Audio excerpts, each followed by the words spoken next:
Bismillahirrahmanirrahim. Setitik info kali ini judulnya adalah Fusion of Horizon dalam penafsiran.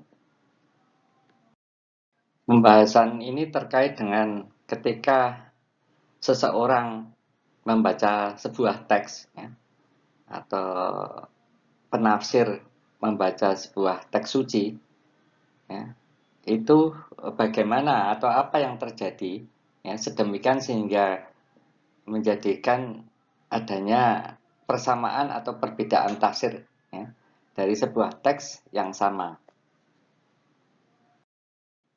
Fusion of horizon atau peleburan horizon, ada juga yang menyebutnya dengan penggabungan horizon, ini dikenalkan oleh Hans-Georg Gadamer ya, seorang filsuf dari Jerman ya, yang intinya merujuk pada penggabungan dua horizon, yakni horizon teks dan horizon penafsir ya, yang kemudian akan menghasilkan horizon baru.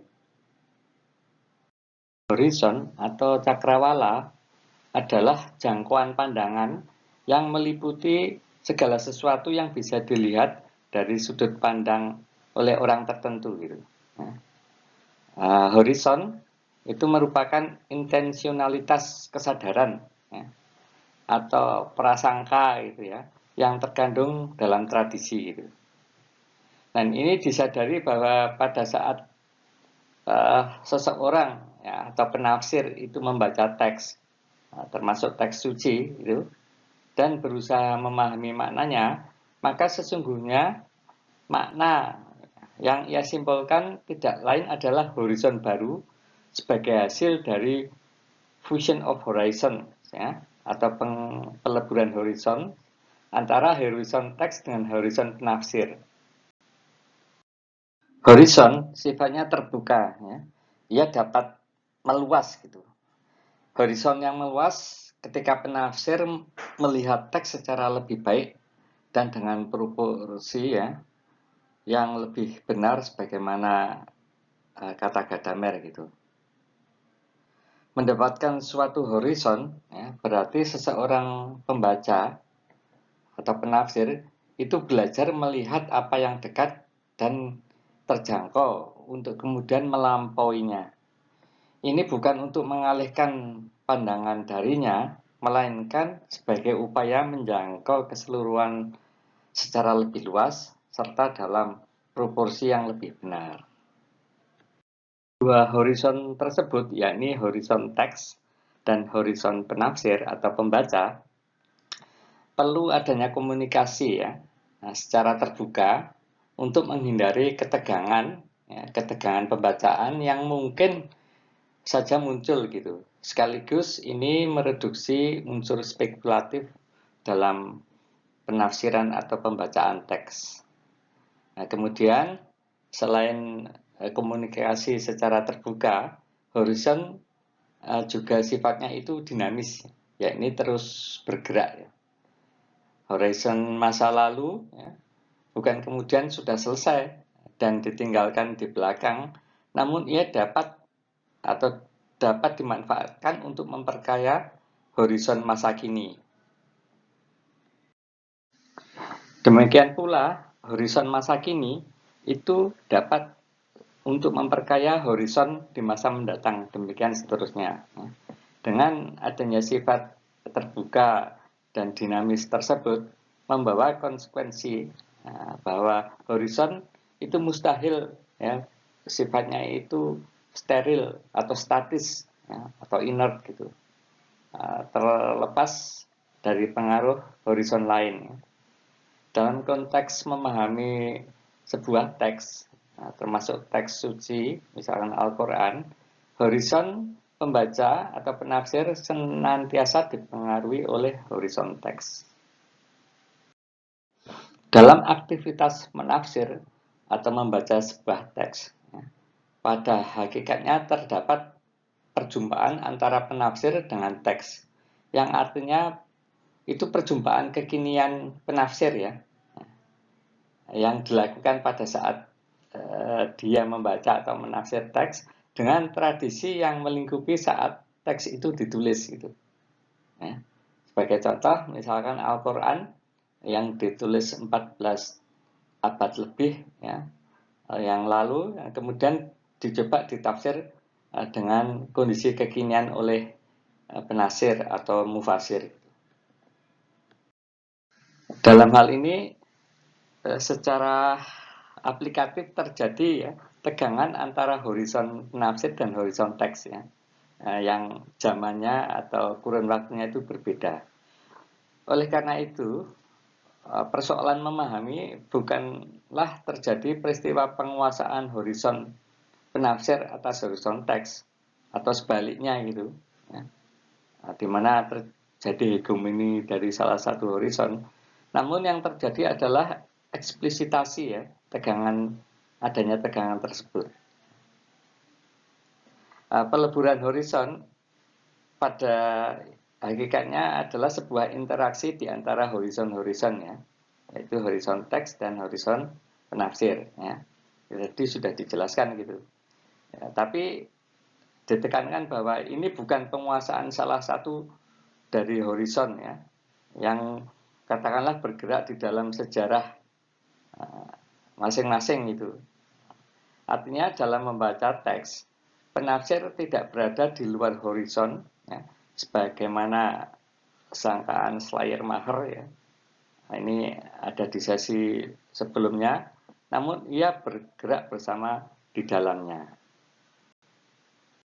Nah, dalam konteks ulumul Islam atau ilmu-ilmu keislaman ya, secara realitas ya, aplikatif ya, fusion of horizon itu ada pada keberadaan madhab-madhab itu ya. Pembacaan terhadap kitab suci Al-Quran yang dilakukan katakanlah oleh keempat madhab ya. Ini ada madhab Hanafi, Maliki, Hambali, dan Syafi'i, itu menghasilkan fikih atau hukum Islam. Nah, itu yang bisa berbeda itu ya. Meskipun pada dasarnya secara garis besar sama, namun ada sempalan-sempalan ya tafsir yang berbeda dari keempat mazhab tersebut ya. Demikian juga pada saat pembacaan hadis itu. Nah, padahal rujukan utamanya yakni Al-Quran dan hadis adalah sama. Mengapa hal itu bisa terjadi? Ya, perbedaan tafsir ya, yang menghasilkan perbedaan fikih itu. Nah, ini menunjukkan bahwa horizon dari masing-masing penafsir ya, dalam ini adalah konteksnya adalah horizon dari penafsir ya, dari sisi penafsir itu berbeda-beda ya. Dan ketika melebur dengan horizon teks Al-Quran maupun teks hadis, maka terjadi fusion of horizon atau peleburan horizon ya, di mana horizon baru ya berupa fikih yang bisa saja kemudian berbeda ya. Sebagai contoh adalah seperti gerakan salat ya. Kalau pemirsa pernah ke tanah suci gitu, di situ kan semua madhab yang ada itu bercampur gitu. Nah, dalam gerakan sholat, misalkan setelah takbiratul ihram, itu ada yang Syafi'i itu sedekap gitu ya, tangannya dilipat di dada, tapi ada juga yang lurus gitu, tangannya lurus saja gitu. Nah, kemudian juga pada saat tahiyatul akhir, ada yang pantatnya menyentuh lantai, ada yang tidak. Kemudian juga bacaan Bismillah ya, Bismillahirrohmanirrohim pada awal sholat gitu, pembacaan ayat Al-Quran gitu, ada yang dijaharkan artinya secara keras gitu, ada juga yang secara sir gitu, artinya diucapkan secara pelan gitu. Kemudian Nah, masih banyak hal-hal lain yang menunjukkan adanya perbedaan ya dalam fikih, termasuk juga eh, perbedaan fikih. Contoh lain adalah ketika perempuan dan laki-laki yang bukan muhrim itu kulitnya tersentuh. Itu ada madhab yang menyatakan bahwa itu tidak mengapa ya, selama tidak ada hasrat katakanlah seksual gitu. Tapi ada yang mengatakan bahwa itu jelas batal gitu. Kalau mau sholat harus wudhu lagi dan sebagainya. Bagaimana horizon dari seorang penafsir atau pembaca gitu yang membaca teks itu bisa berbeda satu sama lain. Nah, ini dalam sesi yang eh, lain gitu akan dibahas gitu.